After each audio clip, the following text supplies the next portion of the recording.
Hello everyone, welcome to our YouTube channel Guruji Study Hub. My name is Suryanshi Khandelwal. हम आज start करने जा रहे हैं chapter number 3 motion of the earth geography class 6. सो हमें पहले motion of the earth discuss करने से पहले हमें ये चीज समझ लेनी चाहिए कि रोटेशन और रिवॉल्यूशन, इसमें दो ही चीजें हैं. वो क्या होती हैं actually? What is rotation and what is revolution?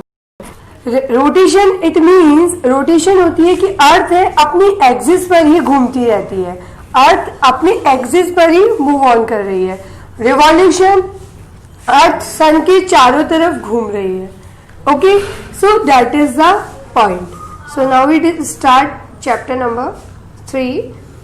As you know that the earth has two types of motions, namely rotation and revolution.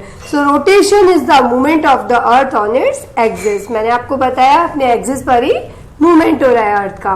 So the movement of the earth around the sun in a fixed path is called, or orbit is called revolution. मतलब fix path के अपना एक चक्कर वो fix path पे as a 24 hours में वो complete कर रही है, तो वो क्या चीज हो गई हमारी? Revolution. So the axis of the earth which is an imaginary line. Axis जो होता है हमारा इमेजिनरी लाइंस होती है. ये सब हम जो भी लाइंस हम लोग tropic of cancer, tropic of capricorn, equator, जो भी इमेजिनरी लाइंस हॉरिजॉन्टल, वर्टिकल, हम ये सब जो ग्लोब में देखते हैं सब क्या है? हमारी इमेजिनरी लाइंस है. और ये इमेजिनरी लाइंस क्या बना रही है? देखिए, makes an angle of 66.5 degree with its orbital plane. So the plane formed by the orbit is known as the orbital plane. जो plane formed है orbit का उसे हम क्या बोलेंगे? Orbital plane. So the earth receives the light from the sun. Earth किससे light receive कर रही है? sun से. So due to the spherical shape of the earth, only half of it get light from the sun at a time. मान लीजिए ये अर्थ है, ठीक है, और ये सन है, तो एक बार में ये तो नहीं है ना कि इस टाइप से तो नहीं है कि पूरी अर्थ पे आ जाएगी लाइट. इस टाइप से है कि आमने सामने, तो एक टाइम के लिए तो एक पार्ट में ही लाइट आएगी और दूसरे पार्ट में क्या आएगी? डार्कनेस रहेगी. तो इस टाइप से है. So due to this elliptical shape of the earth, only half of its get light from the sun at a time. So the portion facing the sun experiences day, while the other half from the sun experiences night. जहाँ पे एक experience हमें day light का मिल रहा है, वहीं पे दूसरा एक्सपीरियंस हमें किसका मिल रहा है? नाइट लाइट का मिल रहा है. So the circle that divides the day from night on the globe is called the circle of illumination. So this circle does not coincide with the axis as you see. So the earth takes about 24 hours to complete one rotation around its axis. Earth कितना लेती है, कितना time लेती है? 24 hours to rotate the around the axis. So the period of rotation is known as the earth day. इस period of rotation को क्या बोला गया? earth day बोला गया. और this is the daily motion of the earth. What is this? Daily motion of the earth. Okay. Day and night on the earth due to rotation. Day और night किसके accordingly decide होता है? अर्थ की rotation के accordingly decided होता है.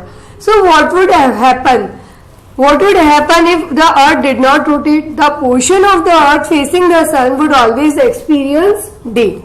जो भी portion of the earth face करता है सन के, facing the sun would always experience day. So thus bringing continuous warm to the region. The other half would remain in darkness, be freezing cold all the time. जो भी other half है darkness रहेगी. और ये भी चीज होती है कि मान लीजिए हमेशा एक जगह सन रहेगा, अगर एक जगह ओनली लाइट ही लाइट रहेगी, एक्सट्रीमली हॉट रहेगा, तो वहां पे भी हम लोग नहीं रह सकते. और एकदम बहुत ज्यादा फ्रीजिंग रहेगी, जहाँ पे बहुत ज्यादा ठंड रहेगी, हम वहां भी नहीं रह सकते. तो ये एक रोटेशन चलता रहता है कि फर्स्टली 12 आवर्स नाइट रहती है और फिर उसके बाद में डे रहता है. इस टाइप से रोटेशन होता रहता है. कभी दिन बड़े भी होते हैं, कभी दिन छोटे भी होते हैं. ये सब अर्थ की ड्यू की रोटेशन, सन के रोटेशन के अकॉर्डिंगली ये सब चीजें डिसाइडेड होती है. So the other half would remain in darkness and be freezing cold all the time. तो लाइफ वहां पे पॉसिबल नहीं है. जहाँ पे एक्सट्रीमली हॉट है वहां भी हम सर्वाइव नहीं कर सकते. जहाँ पे बहुत ज्यादा फ्रीजिंग है हम वहां पे भी हमारी लाइफ सर्वाइव नहीं कर सकते. So life would not have been possible in such extreme conditions. So the second motion of the earth around the sun in its orbit is called revolution. It takes 365 1/4 days. अब कितना लेता है वो revolution जो होता है, second motion of the earth होता है around the sun in its orbit is called revolution. ये लेता है 365 और 1/4 days, 1 year to revolve the sun. तो 4 ईयर्स तक 1/4 होते होते क्या हो जाता है, वो पूरा 1 डे हो जाता है. और उस 1 डे को हम 366 डेज में कवर अप कर लेते हैं, which is called as what will be called leap year. Okay, which is called as leap year.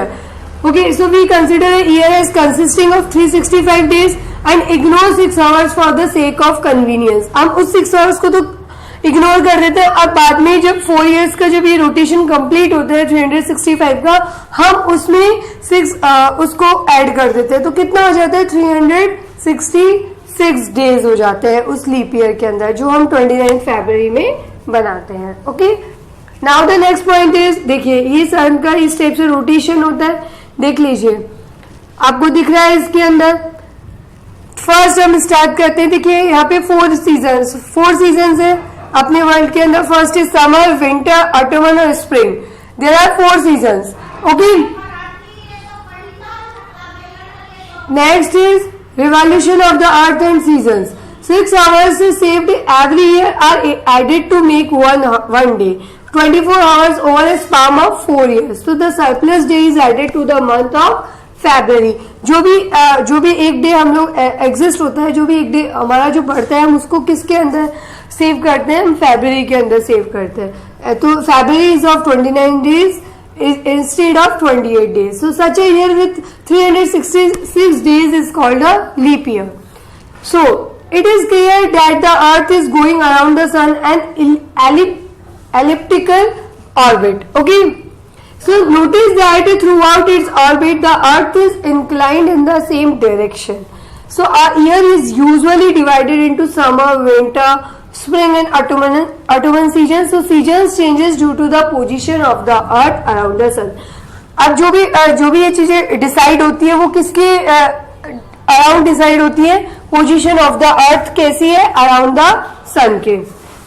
Okay, next point is, do you know how to draw an ellipse like this. इस type से हम ellipse को design करते हैं. So you will see that on 21 June the northern hemisphere is tilted towards the sun. सबसे बड़ा दिन होता है 21 जून को हमारा, और वो क्या होता है, टिल्टेड होता है. ओके, थोड़ा सा झुकावा रहता है सन की तरफ. So the rays of the sun fall directly on the tropic of cancer. और ट्रॉपिक ऑफ कैंसर के ऊपर सन की जो रेज है वो डायरेक्टली अट्रैक्ट होती है. So as a result this area receives more heat. और बहुत ज्यादा वो गर्म दिन भी होता है, मोर हीट वो एरिया क्या करता है, रिसीव करता है. So the area near the pole receive less heat as the rays of the sun are slanting. और जहां पे नहीं हो रही है वहां पे क्या होगा, कम हीट होगी, लेस हीट होगी. So the north pole is inclined towards the sun. The places beyond the Arctic Circle experience continuous daylight for about 6 months. Since a large portion of the northern hemisphere is getting light from the sun, बहुत ज्यादा light मिलती है उसे. So it is summer in the regions north of the equator. So the longest day and the shortest night at these places occur on 21st June. सो देखिए 6 month क्या बोल रहा है ये, द नॉर्थ में incline towards the sun and places beyond the arctic circle experiences continuous daylight for about 6 months. So ये सब चीजें होती रहती है. जहां पे अभी दिन हो रहा है, वहां मान लीजिए इंडिया में अभी दिन हो रहा है, तो इसी टाइम पीरियड में अमेरिका में क्या हो रही है, रात हो रही है. तो ये सब ड्यूरेशन चलती रहती है सन के रोटेशन, सॉरी अर्थ के रोटेशन के हिसाब से.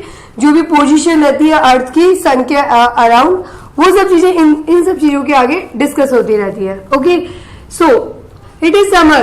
अब समर जहां पे होगा, जहां पे अभी समर हो रहा है नॉर्थन या साउथर्न, जैसे मान लीजिए साउथर्न हेमिस्फीयर में अभी समर हो रहा है, तो नॉर्थर्न हेमिस्फीयर में इसका अपोजिट होता है. So it is summer in the regions of north of the equator. So longest day and the shortest night at these places occur on 21st June. At this time in the southern hemisphere all these conditions are reversed. ये सारी southern hemisphere में क्या हो रही है, एकदम reversed हो रही है, वाइस वर्सा हो रही है. Okay, So it is winter season there. So the nights are longer than the days. Nights क्या होती है? Longer होती है in days के. So the position of the earth is called the summer solstice. Next point is on 22nd December, the Tropic of Capricorn receives direct rays of the sun as the south pole tilts towards it.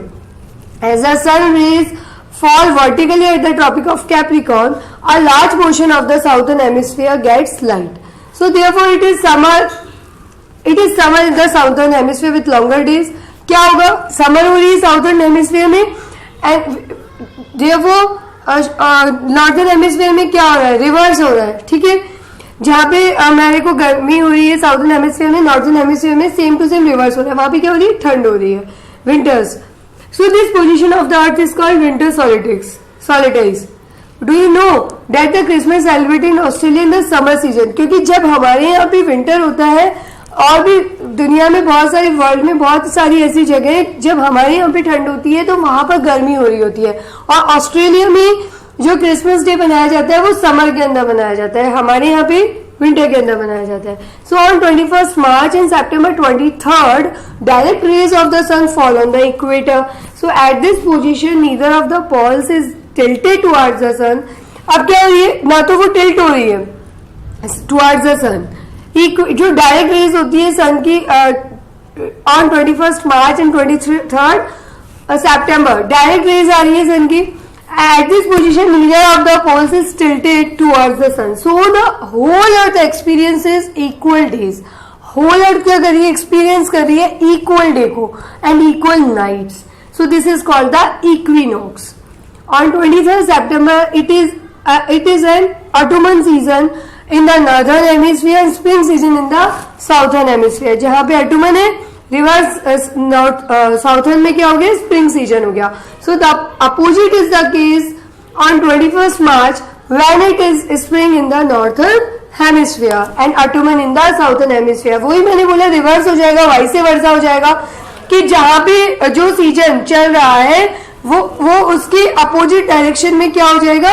Reverse होगा, मतलब उसके opposite होगा. मान लीजिए northern में अभी winter चल रहा है तो हमारे यहाँ पे क्या हो रहा है? अभी समर हो रहा है. ठीक है, इस टाइप से हम इसे देखते हैं. Okay, so those we find that there are days and nights and changes in the seasons because of the rotation and revolution of the earth respectively. हम लोगों ने ये सब चीजें इसके अंदर डिसाइडेड की. And the next thing is to understand the earth inclination in the same direction, draw a big ellipse on the ground and take a flag with a stick. ये सब एक्सरसाइजेस आपको अपने घर के अंदर करनी है, बड़ी ही इंटरेस्टिंग है. अभी हम लोग क्लास शेड्यूल नहीं सेट हुआ है तो इसलिए हम ये सब चीजें इसमें नहीं बता पाएंगे आपको, लेकिन मैंने छोटी छोटी वीडियोस बना के भी इस चैप्टर के डाले हैं ताकि आपको रिवॉल्यूशन रोटेशन का जो भी डिफरेंस है वो आपको अच्छे से समझ जाए. आप मेरी प्लेलिस्ट में जाके वो भी देख सकते हैं. And first thing and last thing is कि अगर आपने अभी तक हमारे चैनल को सब्सक्राइब नहीं किया तो प्लीज इसे सब्सक्राइब कर लीजिए और बेल आइकन पे बटन दबाना मत भूलिएगा ताकि आपको हमारे सारे वीडियोस मिल सके. जो भी हमारे अपडेटेड वीडियोस हैं, जो भी हमारे आने वाले वीडियोस हैं, वो भी आपको मिल सके. और आप बताइए कमेंट करके कि आपको मेरा वीडियो कैसा लगा. अगर इसमें और भी कुछ इंप्रूवमेंट करने की जरूरत है तो आप प्लीज मुझे बताइए, मैं इसमें अच्छे से इंप्रूवमेंट करने की कोशिश करूंगी और भी बेहतरीन तरीके से परफॉर्मेंस देने की कोशिश करूंगी. सो हियर आपका चैप्टर कंप्लीट हो चुका है. So thank you so much. मिलते हैं नेक्स्ट वीडियो नेक्स्ट चैप्टर के साथ में. Thank you so much.